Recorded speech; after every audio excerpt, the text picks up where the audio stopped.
그날 점심 국에 침을 뱉던 차장이 있었습니다. 모두가 놀랐지만 아무도 말리지 않았죠. 그런데 그가 모른 게 하나 있었답니다. 식판 뒤에 숨겨진 아주 오래된 전설 하나요. 군번줄 하나, 국자 하나로 조용히 시작된 복수가 있었거든요. 그 군식당 할머니, 그녀가 누구였는지 당신은 아시겠습니까? 이야기 듣기 전 구독과 좋아요 눌러주시면 복 받으실 겁니다. 지금 어디서 보고 계신가요? 당신이 기억하는 가장 따뜻했던 한 끼는 어떤 순간이었나요? 댓글로 함께 나눠주세요. 점심시간 11시 50분. 오복물산 지하 1층 군식당에는 고요한 긴장감이 맴돌았다.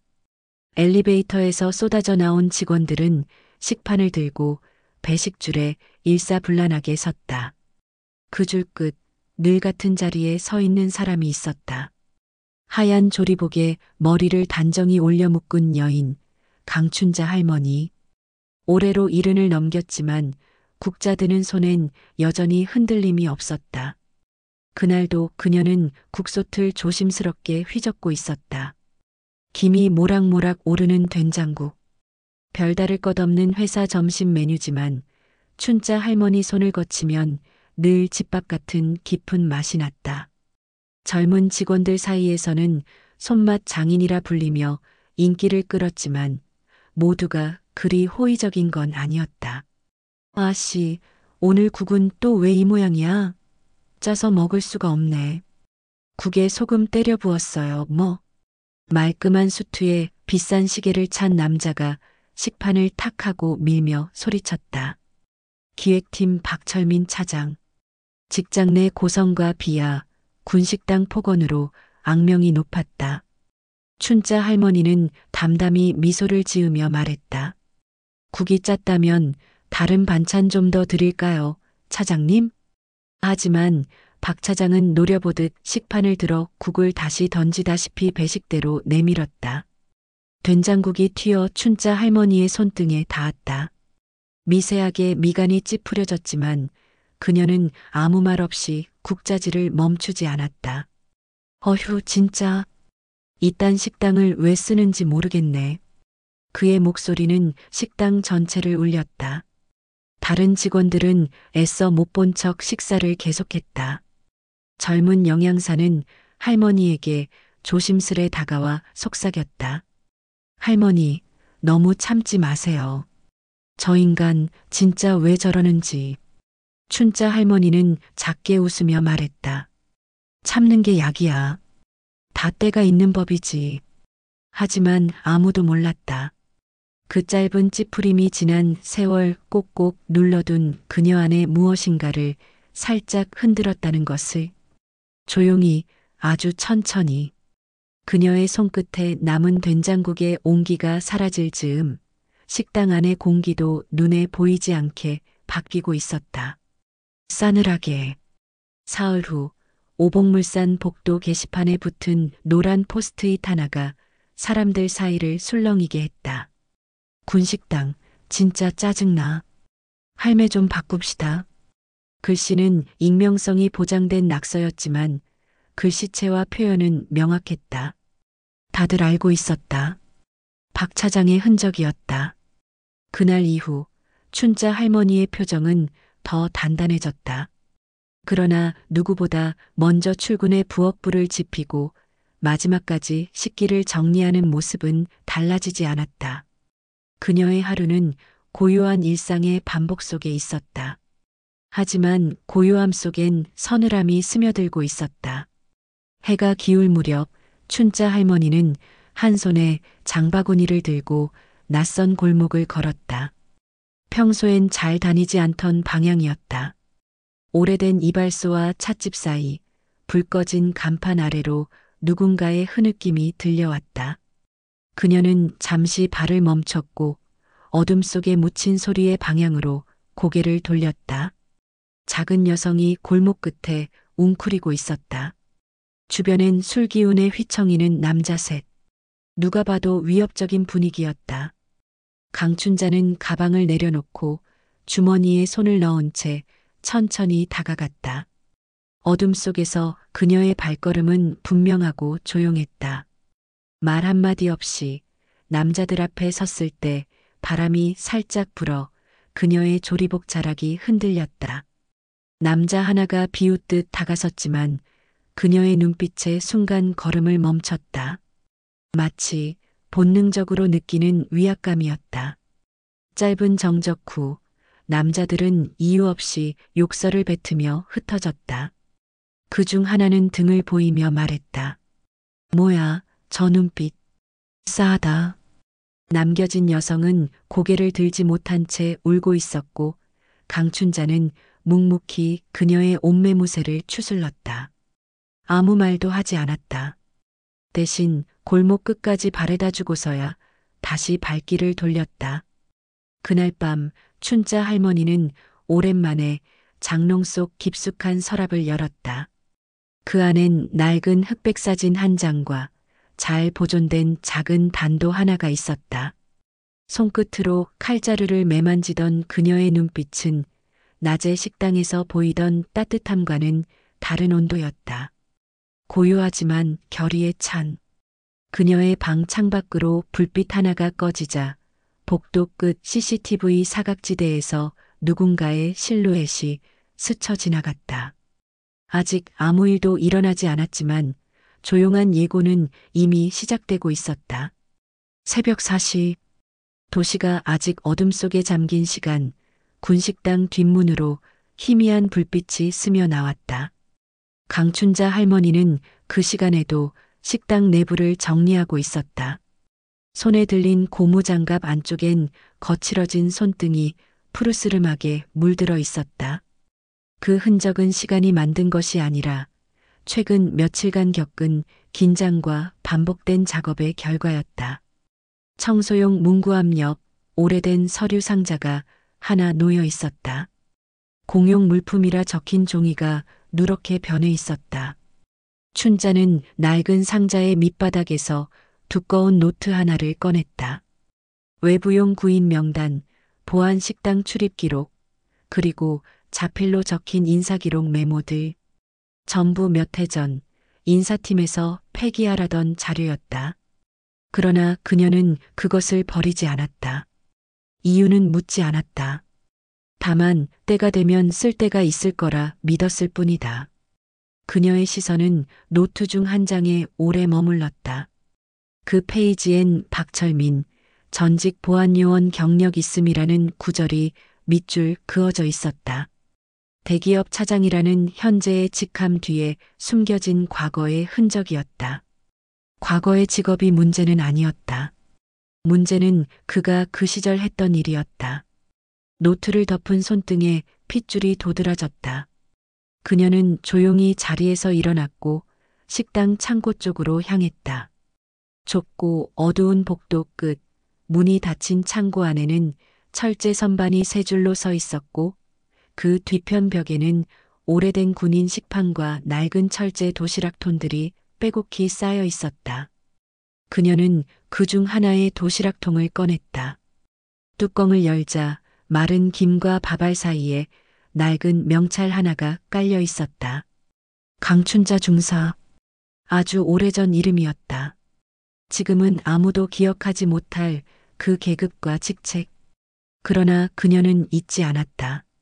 그것이 그녀가 어떤 사람이었는지를. 식당으로 다시 돌아온 그녀는 물티슈로 명찰의 먼지를 닦았다. 흰색 유니폼 위에 잠시 그것을 얹어보았다. 그 순간만큼은 사라졌던 어떤 힘이 어깨 위에 되돌아오는 듯했다. 식당 천장에 설치된 팬이 돌며 조용한 바람을 일으켰다. 선풍기 바람 속에서도 그녀의 뒷모습은 흔들리지 않았다. 불빛 아래 작은 명찰이 반짝였다. 그날 저녁 박철민의 책상 서랍에 누군가가 쪽지를 남겼다. 흰 봉투엔 아무 글씨도 없었다. 하지만 그 안에는 단 한 장 오래된 신문 스크랩이 들어 있었다. 2002년 강남 사창가 일대 청소부로 위장해 폭력 조직 두목 체포한 미확인 여성 경찰 정체 밝히지 않겠다고 했다. 기사 아래 사인 없는 검은 잉크펜 흔적이 붓듯 그어져 있었다. 박철민은 그걸 읽고도 무표정했지만 손끝이 미세하게 떨렸다. 그는 아직 모른다. 이것이 시작이라는 걸. 춘자 할머니는 그날도 평소처럼 부엌 불을 지폈다. 조리복은 단정했고 머리는 단단히 묶였다. 하지만 이전과 다른 것이 있었다. 그녀의 목에는 미묘한 흔적이 드리워진 명찰 하나가 다시 달려 있었다. 강춘자 중사. 아무도 눈치채지 못한 작은 복귀의 표시. 하지만 그녀의 마음에선 지난 시간의 냄새가 서서히 피어오르고 있었다. 점심시간 식당은 다시 평범한 풍경을 되찾은 듯 보였다. 그러나 공기 중에는 묘한 긴장감이 스며 있었다. 조용히 식사를 하던 몇몇 직원들은 박철민 차장의 자리가 비어 있는 것을 눈치챘다. 그는 오전 회의 이후 자리에 돌아오지 않았다. 그날 오후 인사팀에 한 통의 메일이 도착했다. 보낸 사람은 없었다. 첨부된 파일은 단 하나 스캔된 공문과 사직서 양식이었다. 파일명은 보안 위반 내부 자료. PDF. 인사팀장은 파일을 열어본 뒤 얼굴빛이 굳었다. 박 차장의 전 직장, 사내 보안팀에서 퇴출된 기록과 징계 사유가 상세히 적혀 있었다. 허위 이력으로 입사했을 가능성이 암시되었다. 동시에 오복물산 내부 메신저엔 누군가 은밀히 이 사실을 흘렸다. 소문은 빠르게 번졌다. 강춘자는 아무 말도 하지 않았다. 그녀는 국을 푸고 밥을 담았다. 그러나 조용히 식당 안을 바라보는 그녀의 눈빛은 누군가를 향한 것이었다. 그날 오후 회사를 나선 박철민은 자신도 모르게 뒤를 돌아봤다. 아무도 없었다. 그러나 그 순간 전율 같은 것이 등 뒤로 스쳤다.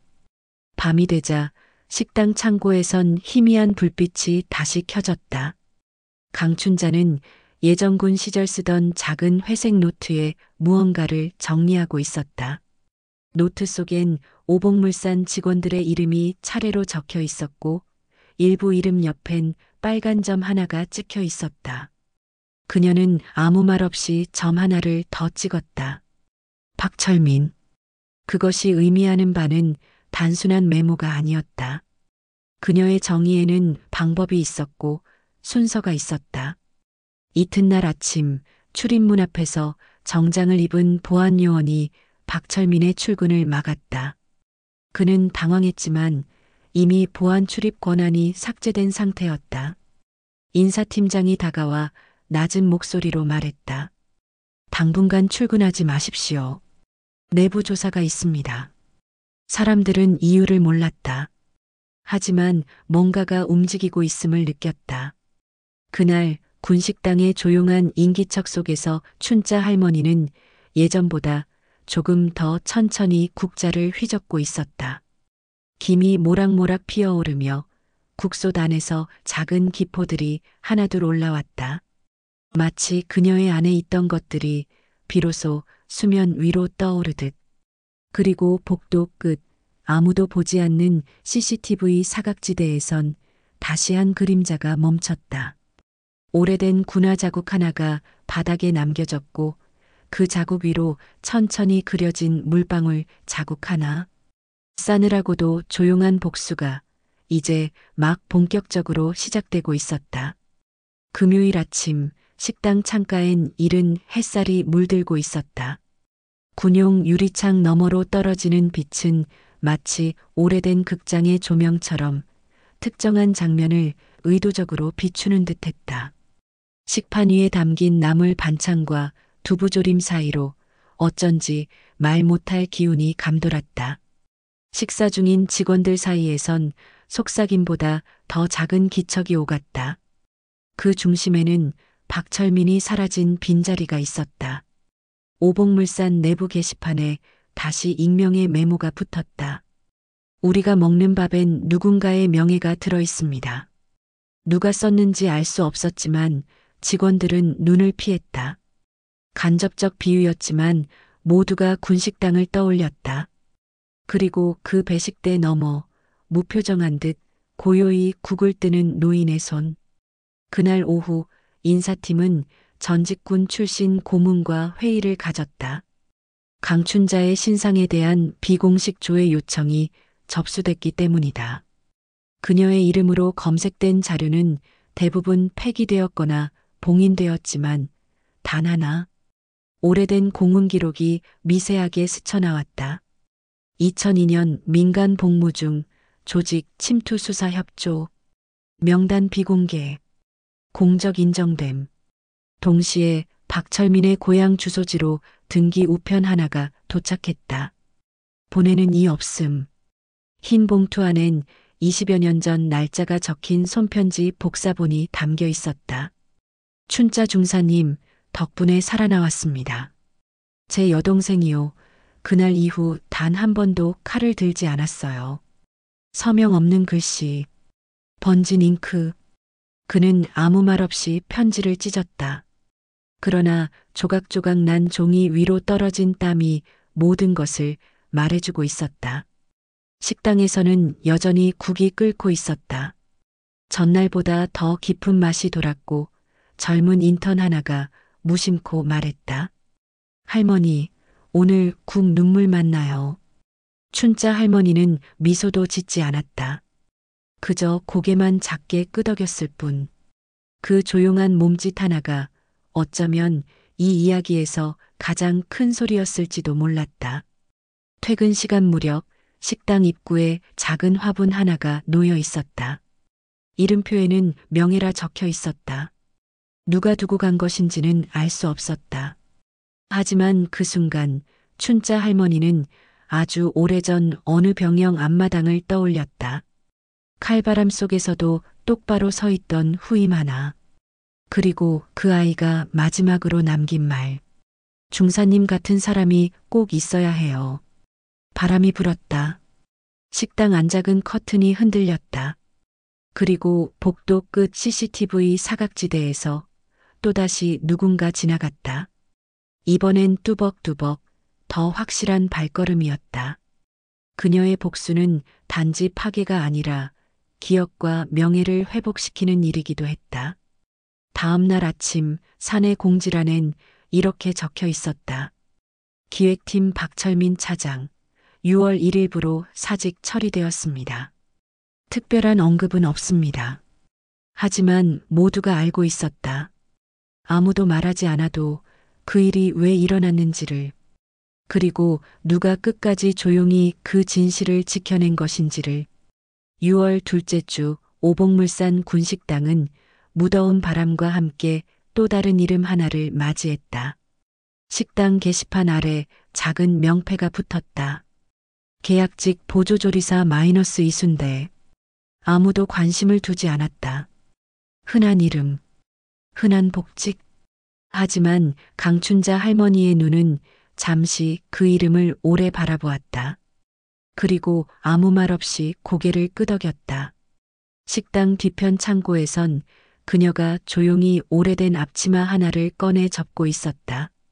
이순대. 그 이름은 그녀가 현역 시절 함께 야전 부대에 배치되어 있던 후임의 이름이었다. 통신병이었고 짧은 실수로 극한의 작전을 포기했던 인물. 그러나 그녀만은 알고 있었다. 그것이 단순 실수가 아니었음을. 점심시간 식당에 낯선 발소리가 퍼졌다. 무겁고 리듬이 일정한 군화 발걸음. 그것은 흡사군대 사열식에서나 들을 법한 걸음이었다. 순대 씨는 말이 없었다.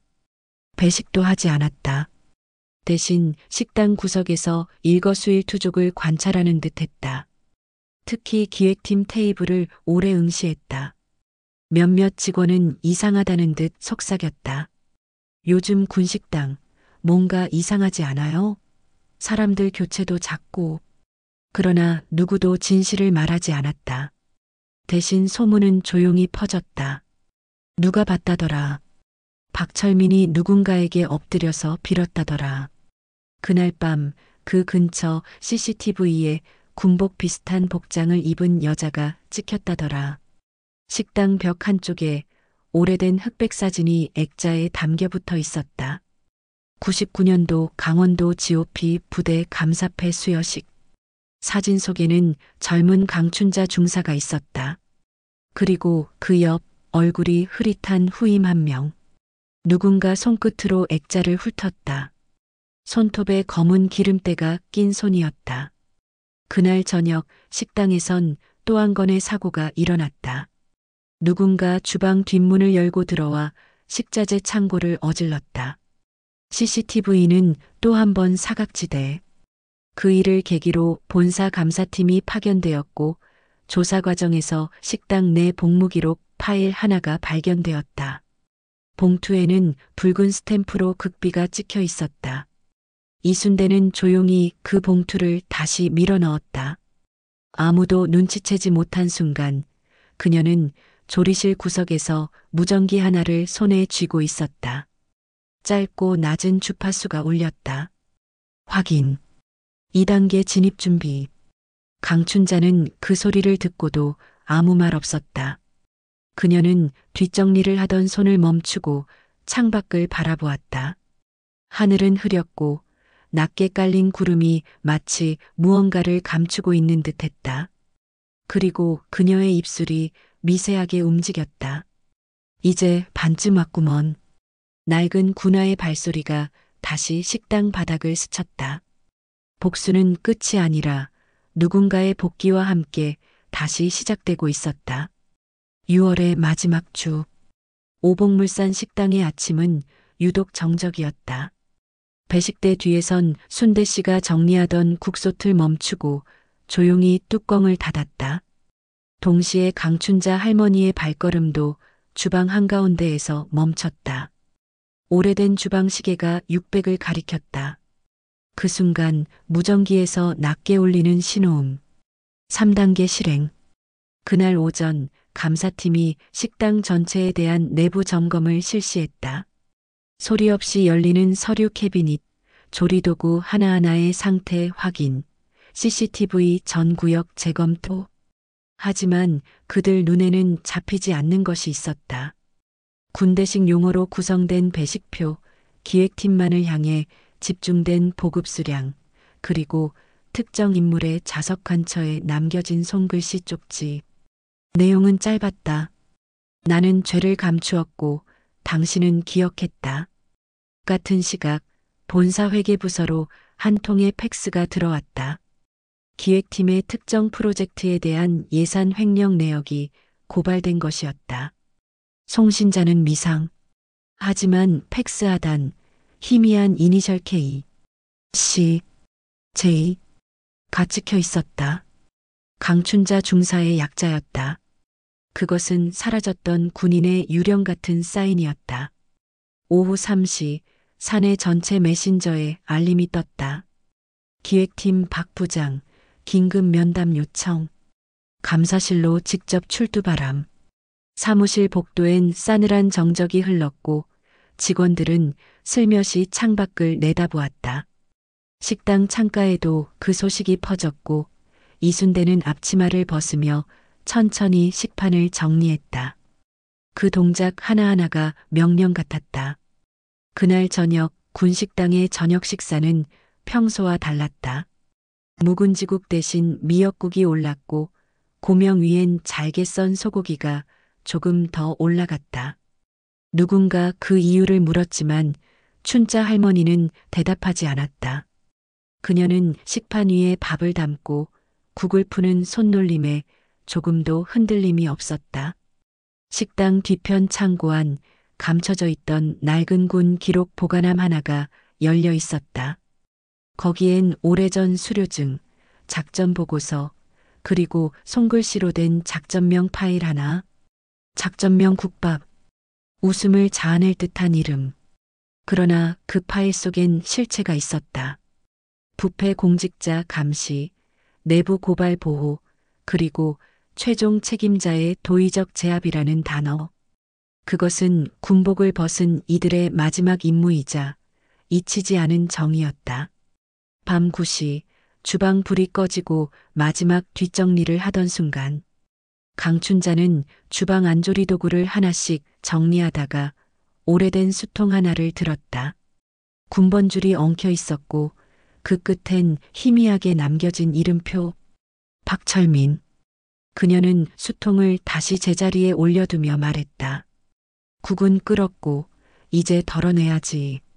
주방 바깥 조용히 발걸음을 옮기던 이순대는 무전기를 껐다. 임무는 끝났고 복수는 완성에 가까워지고 있었다. 7월의 첫 아침. 식당 앞 벤치에 앉은 강춘자 할머니는 검은색 작업복을 정돈하며 허리춤에 작은 사진을 꺼내 보았다. 퇴역 전 마지막 작전 후 찍은 사진. 그녀와 순대, 그리고 아직 계급이 없던 그날의 조리병 하나.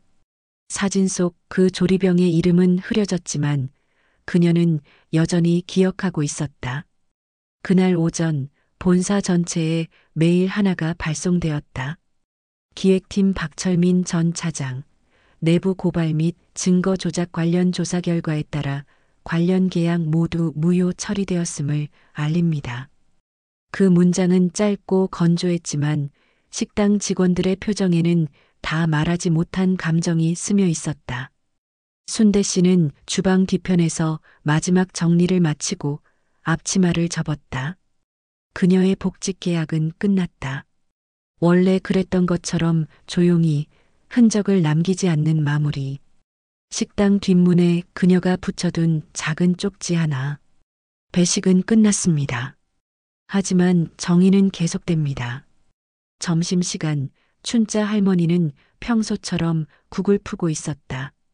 오늘의 국은 육개장이었다.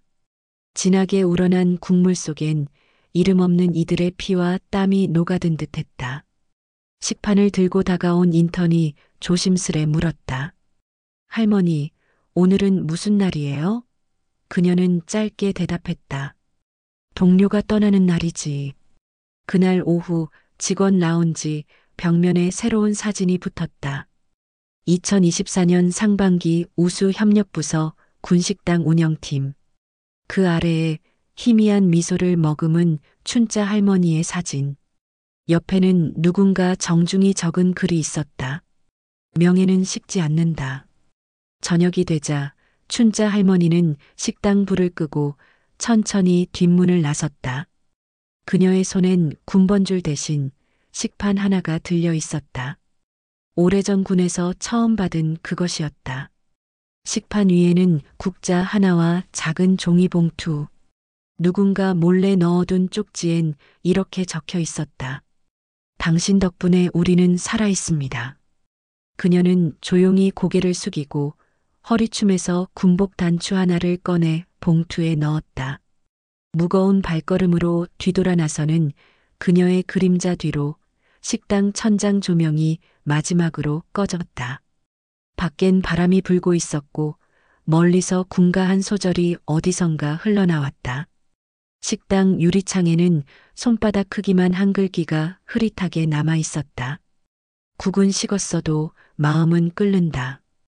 이야기 끝까지 함께 해주셔서 감사합니다. 구독과 좋아요는 다음 이야기로 가는 따뜻한 한 숟가락이 됩니다. 당신이 기억하는 가장 따뜻했던 밥상은 언제였나요? 보고 계신 장소와 나이도 함께 댓글로 남겨주세요. 오늘도 마음 든든한 하루 되시길 바랍니다. 감사합니다.